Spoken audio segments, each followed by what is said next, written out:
안녕하세요. 사랑하는 성도님, 은혜의 주님이 우리와 함께 하십니다. 우리와 함께 하시는 주님을 찬양합니다. 기도합시다. 주님 감사합니다.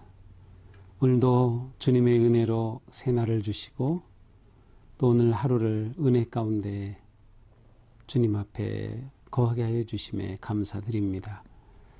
오늘도 주님의 말씀이 저희들을 새롭게 하여 추하고 더러운 죄에서 떠나고 오직 하나님만 의지하고 바라보며 거룩한 주님의 백성으로 이 땅에서 신실하게 빛과 소금의 삶을 넉넉히 감당할 수 있도록 함께하여 주시옵소서.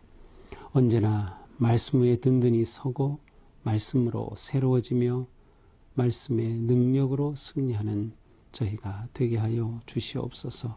예수님 이름으로 기도합니다. 아멘. 네, 오늘 말씀은 민수기 18장 21절에서 32절입니다.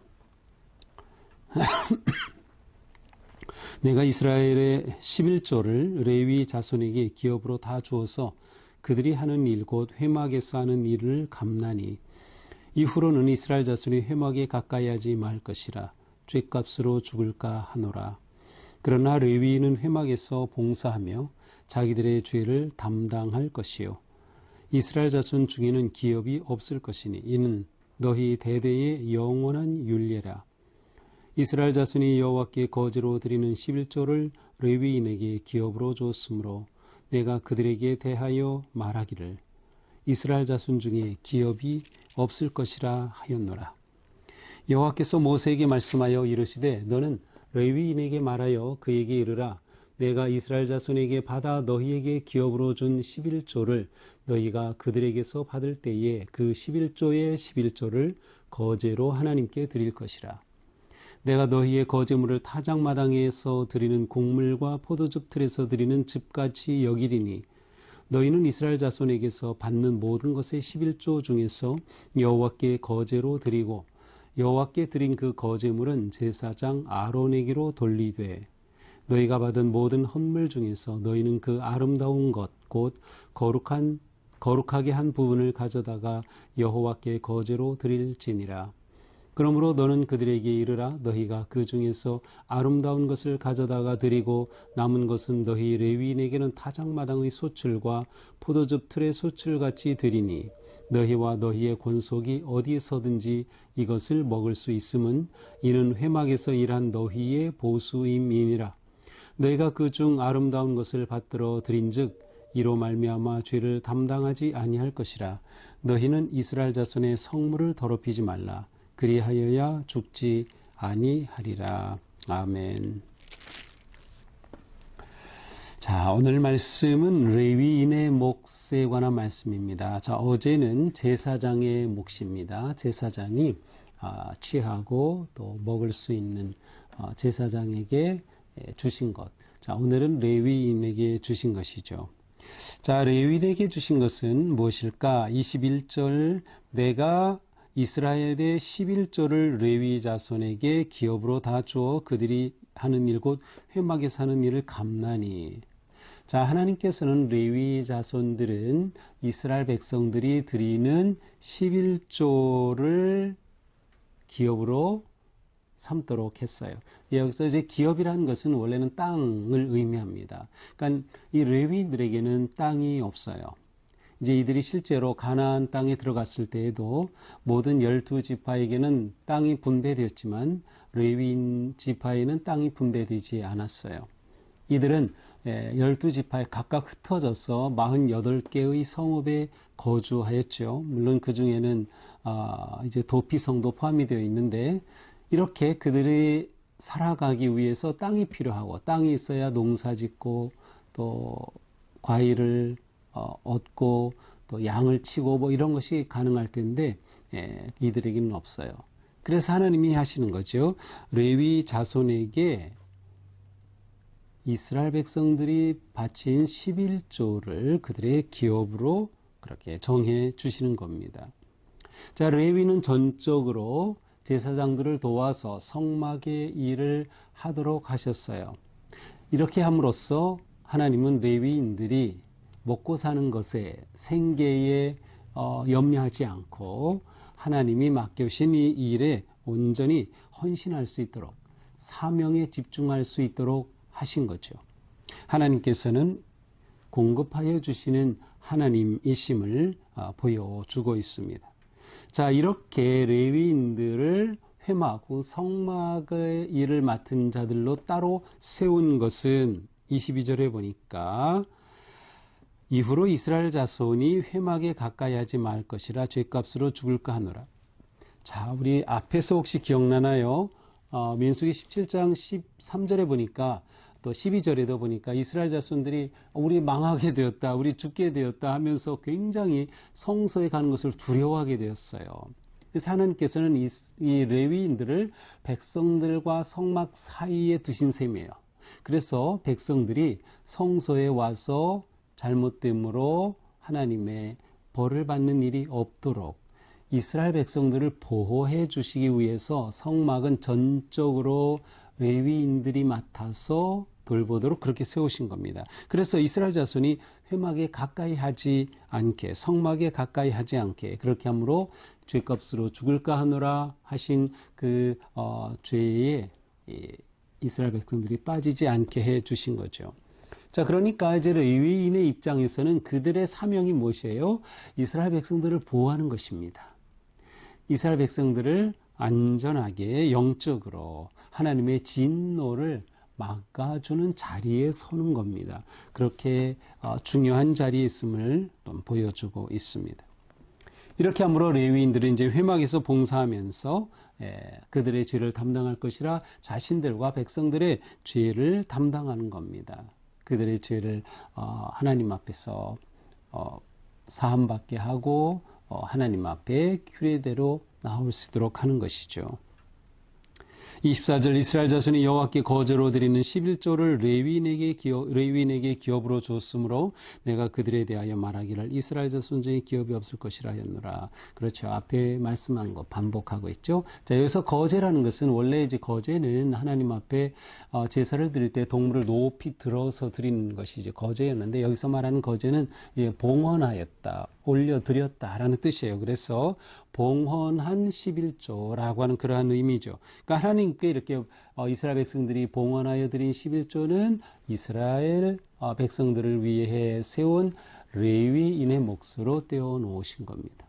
자, 이렇게 하여 하나님은 이 11조가 모든 이스라엘 백성들이 반드시 해야 할 그런 규례로 정해 놓으셨음을 알 수 있습니다. 25절 여호와께서 모세에게 말씀하여 이르시되 너는 레위인에게 말하여 그에게 이르라 내가 이스라엘 자손에게 받아 너에게 기업으로 준 11조를 너희가 그들에게서 받을 때 그 11조의 11조를 거제로 여호와께 드릴 것이라. 자, 이것은 또 무엇인가? 자, 이스라엘 백성들은 하나님 앞에 제물을 드려요. 11조를 드린 그것은 레위인에게 속하는데 레위인은 그들이 받은 것에서 또한 11조를 드리게 되어 있어요. 하나님께 드리는 것이죠. 그러면 하나님께서는 그것을 또한 제사장들에게 돌리는 것입니다. 이렇게 함으로써 전체적으로 보면 이스라엘 백성들은 하나님 앞에 제물을 가져온다. 11조를 드린다. 그것은 제사장에게로 먼저 돌려진다. 그리고 또 레위인들에게로 주어진다라고 하는 그림을 볼 수 있습니다. 그래서 28절에 보니까 이스라엘 자손에게서 받은 모든 것의 11조 중에서 여호와께 거제로 드리고 여호와께 드린 그 거제물은 제사장 아론에게로 돌려라. 그래서 그것은 또한 제사장들에게로 돌리는 그러한 규례입니다. 여기에서 보면 받는 모든 것의 11조를 가리켜 29절에서 그 아름다운 것이라고 표현하겠어요. 곧 거룩하게 한 부분이라고 했어요. 그래서 아름답다는 것은 최상의 것입니다. 하나님께 드리는 것은 최상의 것을 드리는 겁니다. 아름다운 것을 드리는 거죠. 그러므로 레위인들은 어디에 있든지 바로 11조를 가지고 그것이 하나님이 주신 기업이 되어서 그것으로 생계를 유지하고 살아갈 수 있게 하셨습니다. 이렇게 함으로 이스라엘 모든 백성들의 죄를 담당하는 역할을 잘 감당하게 되는 것이죠. 제사장들은 어제 그 본문에서는 제사장들은 그들이 먹을 장소가 규정이 되어 있었습니다. 그래서 정해진 곳이 있었지만 이 레위인들은 어디서든지 이렇게 그들이 받은 보수로서 어디서든지 이것을 먹을 수 있다. 회막에서 일한 보수다. 하나님이 주시는 대가입니다. 보수로서 이것을 주셨다는 내용이죠. 자, 이것이 오늘의 말씀입니다. 자, 오늘 말씀을 보면서 하나님은 택한 자의 삶을 책임지신다는 것을 알 수 있어요. 하나님은 택한 자의 삶을 책임지신다. 자, 큰 그림으로는 이스라엘 백성들을 선택하셨어요. 그래서 이스라엘 백성들의 삶을 책임지십니다. 바로 이러한 하나님에 대한 믿음과 사랑과 고백의 헌신이 11조로 나타나는 것이에요. 11조를 통해서 그들 가운데 세운 레위인들을 책임져 주시고 레위인의 11조를 통해서 제사장 그룹을 또한 책임져 주시는 모습을 볼 수 있습니다. 그러므로 하나님의 일을 하는 사역자는 언제든지 먼저 하나님의 나라와 의를 구해야만 합니다. 이 세상의 것을 구하는 것이 아니에요. 하나님의 나라와 의를 구해야 합니다. 또한 이렇게 사역자로 세우신 하나님의 사역을 위해 전적으로 세우신 자들을 공동체가 책임져야 한다는 것을 보여주고 있어요. 공동체는 모든 것을 책임져야 한다. 그래서 하나님은 11조를 율법으로 정해놓으신 겁니다. 공동체의 책임이죠. 하지만 11조를 드린다고 하는 것은 가장 중요한 것은 온전히 하나님을 사랑하고 하나님을 신뢰한다는 헌신의 고백입니다. 11조는 하나님을 사랑하고 하나님을 의지한다고 하는 그러한 믿음의 고백입니다. 주신 모든 것이 다 하나님의 것이라고 하는 믿음의 표현이 11조입니다.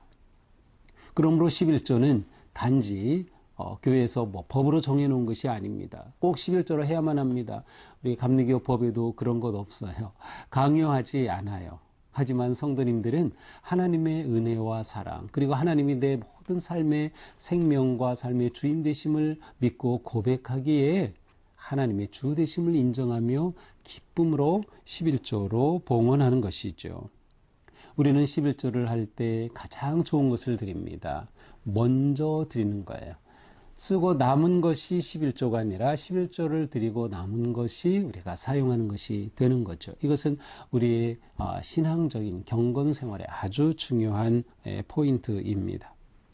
또한 이렇게 11조를 드린다고 하는 것은 동시에 내게 주신 것을 바르고 지혜롭게 선하게 사용하겠다고 하는 결단이기도 합니다. 왜냐하면 모든 것은 하나님이 주셨는데 11조를 통하여 하나님이 주신 것을 거룩하게 성별하였고 11조를 드리고 남은 것은 내가 하나님의 뜻에 따라 지혜롭게 바르게 선하게 사용하겠다라고 하는 거죠.